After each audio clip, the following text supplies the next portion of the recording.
Hello students, welcome back to our channel. Welcome back. நான் உங்கள் பிரகாஷ். பசங்களா, நம்ம எல்லாருமே ரொம்ப பயந்துட்டோ அல்லது ரொம்ப யோசிச்சுட்டோ இருந்த அந்த மேக்ஸ் 13 மார்க்ஸ் கிரேஸ் மார்க் வர மாதிரி இப்போதைக்கு டாக்ஸ் எல்லாம் போயிட்டுருக்கு. டீச்சர்ஸோட ரெக்வஸ்ட்டு என்ன அப்படின்னு தெரியல. இந்த தடவை நம்மளுக்கு ஏதோ ஃபிசிக்ஸ் கஷ்டமாக இருந்ததுக்கு மேக்ஸில் ஏதோ கொஞ்சம் ஈஸியாக வந்தது. ப்ளஸ் கொஷின்லேயும் மிஸ்டேக்ஸ் எல்லாம் இருந்தனால கிரேஸ் மார்க் வரதுக்கான வாய்ப்புகள் அதிகமாக இருக்குது. கிட்டத்தட்ட கன்ஃபர்மேஷன் ஸ்டேஜில் இருக்குது. பிகாஸ் டீச்சர்ஸ் எல்லாமே என்ன அப்படின்னா, நான் எப்பயுமே சொல்லியிருக்கேன், ஆல் த டீச்சர்ஸ் உங்ககிட்ட கோவமாவோ இல்லை உங்ககிட்ட பேசலாம், நீங்கள்லாம் எப்படி இருக்கும், உனக்குலாம் மார்க்கே போட மாட்டாங்க அப்படின்னு.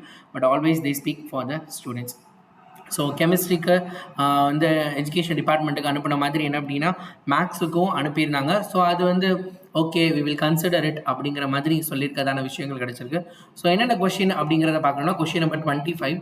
இந்த கொஷின் நம்பர் 25 2 மார்க் பார்த்தீங்க அப்படின்னா இது only for Tamil medium students. Tamil medium ஸ்டூடெண்ட்ஸில் யாரெல்லாம் இந்த கொஷின் நம்பர் 25 நீங்கள் அட்டன் பண்ணியிருக்கீங்களோ உங்களுக்கு அதுக்கு மார்க் கொடுத்துருவாங்க. இங்கிலீஷ் மீடியத்தில் கொஷின் கரெக்டாக இருக்குது. பிகாஸ் தமிழ் மீடியத்தில் பார்த்திங்க அப்படின்னா டென்சிட்டி அப்படிங்கிறதுக்கு தமிழில் பார்த்திங்க அப்படின்னா டென்சிட்டினா அடர்த்தின்னு கொடுத்துருப்பாங்க.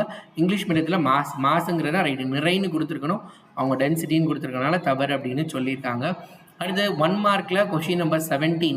இந்த 1 மார்க்கில் பார்த்திங்க அப்படின்னா option A and option C எழுதியிருந்தீங்கன்னா மார்க், பி அண்ட் டி எழுதியிருந்தீங்கன்னா மார்க் கிடையாது. 2வது ஆப்ஷனும் 4வது ஆப்ஷனும் எழுதியிருந்தீங்கன்னா மார்க் கிடையாது. ஆனால் அதே இது நீங்கள் ஃபர்ஸ்ட் ஆப்ஷனும் 3rd ஆப்ஷனும் 0 அல்லது வேரியன்ட் 3 அப்படிங்கிறது எழுதியிருந்தீங்கன்னா உங்களுக்கு மார்க் உண்டு. ரைட்டா? ஸோ அதில் எது எழுதிருக்கீங்களோ அதுக்கு மார்க்.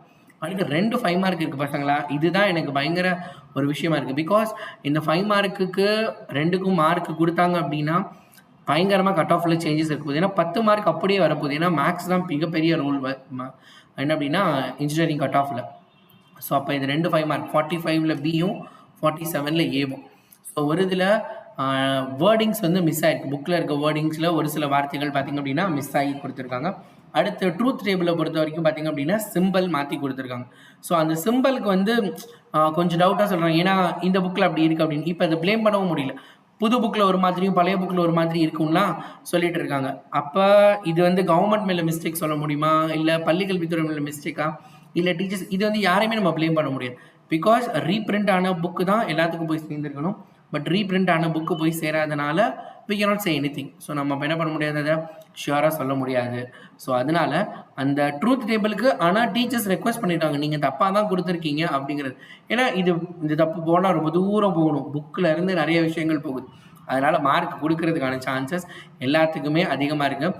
2 மார்க் மட்டும் தமிழ் மீடியத்துக்கும், மீதி எல்லாமே இங்கிலீஷ் மீடியம் தமிழ் மீடியம் 2 பேருக்குமே கொடுக்குறதுக்கு இருக்குது. நீங்கள் எழுதியிருந்தா நீங்கள் 45ல் பியும் 47ல் ஏவும் எழுதிருந்தீங்கன்னா டெஃபினட்டாக உங்களுக்கு மார்க் இருக்குது அப்படிங்கிறது தான். ஸோ எக்ஸ்பெக்டட், சரியா? ஸோ அதனால் எனக்கு தெரிஞ்சு ஒரு 85% வரைக்கும் கொடுத்துருவாங்க.